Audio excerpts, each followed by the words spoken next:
শিং মাছ তো সবাই ভুনা করেই বেশি খায়, কিন্তু এভাবে যে একবার রান্না করে খাবে সে তো চেটেপুটে খাবে। তো আসসালামু আলাইকুম সবাইকে, কেমন আছেন? আলহামদুলিল্লাহ আমরাও ভালো আছি। আর চলে এলাম এই তো নতুন একটি ব্লগ নিয়ে, আমার সাথেই থাকবেন। আর আজ আমি রান্না করব লাউ দিয়ে শিং মাছ। এজন্য আমি আগে পেঁয়াজটা লাল করে নিয়ে তারপরে আদা রসুন জিরা বাটাটা দিয়ে সেটা একটু ভেজে নিয়েছি। এরপরে যাবতীয় মশলা আর কি নুন হলুদ ধনিয়া গুঁড়া জিরা গুঁড়া আর কি যা যা লাগে সব কিছু দিয়ে আমি মশলার সাথে আরও ভালো করে কষিয়ে নিব। আর যাতে মশলাগুলো নিচ থেকে পুড়ে না যায় এজন্য আমি একটু গরম পানি কড়াই ছিল সেটা দিয়ে দিলাম, দিয়ে আবারও একটু নেড়ে চেড়ে আর কি মশলাটা ভালোভাবে কষিয়ে নিব পানি দিয়ে। এরপরে আমি শিং মাছগুলো ধুয়ে রেখেছিলাম ভালোভাবে, সেগুলো আবার মশলার সাথে দিয়ে নিচ্ছি, কারণ এগুলো আমি মশলার সাথে এখন কষিয়ে নিব ভালোভাবে। তাই মশলার সাথে শিং মাছগুলো নেড়ে চেড়ে আর কি মশলা আর শিং মাছগুলো এক করে মিশিয়ে নিচ্ছি। আর আমি শিং মাছটা রান্না করলে ভেজে রান্না করি না, এভাবে ভালোভাবে কষিয়ে আর কি এমনভাবে কষিয়ে নেই রান্না করার মতো। এইভাবে কষিয়ে রান্না করলে অনেক ভালো লাগে। আপনারা যারা খান নাই তারা চেষ্টা করতে পারেন, এভাবে খেতেও কিন্তু দারুণ লাগে। তো এভাবে ভালোভাবে যখন মশলার সাথে আর কি কষিয়ে নিয়েছি একরকম ফাইনালি রান্নার মতনই কিন্তু এটা কষানোটা দেখেন কত সুন্দর হয়েছে। এখনই যদি কেউ খেতে চায় এখনই খেতে পারবে ভাত দিয়ে, কিন্তু আমি এটা করব না, আমি এগুলো তুলে নিব আর এগুলো আমি তরকারিতে দিব। আমার তো মাছগুলো তুলতেছি আর ইচ্ছে করছে এখনই এক প্লেট ভাত খেয়ে নিই 2 পিস মাছ দিয়ে, কিন্তু করা তো যাবে না, তরকারি রান্না করব।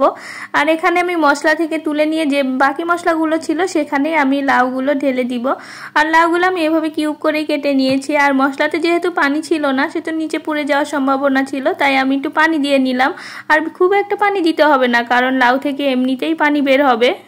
আর এখন লাউটাও আমি ভালোভাবে কষিয়ে নিব, এজন্য নেড়ে চেড়ে ঢাকনা দিয়ে দিলাম। আর পাশে ভাতটাও বসিয়ে দিলাম যাতে তাড়াতাড়ি হয়ে যায়। কিছুক্ষণ পরেই দেখেন কত পানি বের হয়েছে। আর এগুলো আর কি এই পানিটা শুকিয়ে যেতে যেতে আমার লাউটাও সিদ্ধ হয়ে যাওয়ার কথা, যেহেতু লাউটা মনে হচ্ছে অনেক ভালো ছিল, এখনো হয় নাই পুরোপুরি সিদ্ধ, তো হয়ে যাবে ইনশাল্লাহ।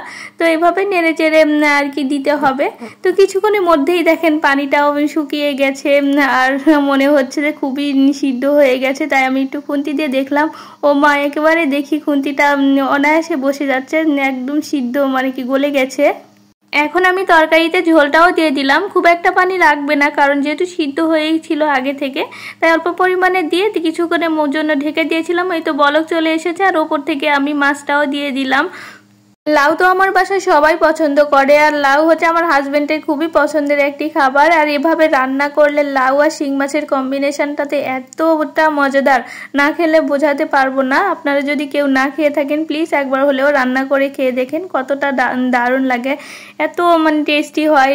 আর এই তো আমার কথা বলতে বলতে আমার রান্নাটাও প্রায় শেষের দিকে। তো আমি একটু লবণটা টেস্ট করে নিলাম যেহেতু ঠিক ছিল কিনা। তো লবণটাও ঠিক ছিল, উপর থেকে ধনিয়া পাতা দিয়ে দিলাম। তো আমার রান্নাটা শেষ হয়ে গেল। তো শুধু ভাবলাম লাউ রান্না করব, সাথে একটু মাছ ভেজে নিয়ে, এখানে কিছু মাছ ছিল ছোট, সেগুলো আমি ভেজে নেওয়ার জন্য আর কি প্যানে দিয়ে দিলাম। তো আজকের ভিডিও এই পর্যন্তই। ভালো লাগলে অবশ্যই লাইক কমেন্ট শেয়ার করবেন। দেখা হচ্ছে পরে ভিডিওতে। আল্লাহ হাফেজ।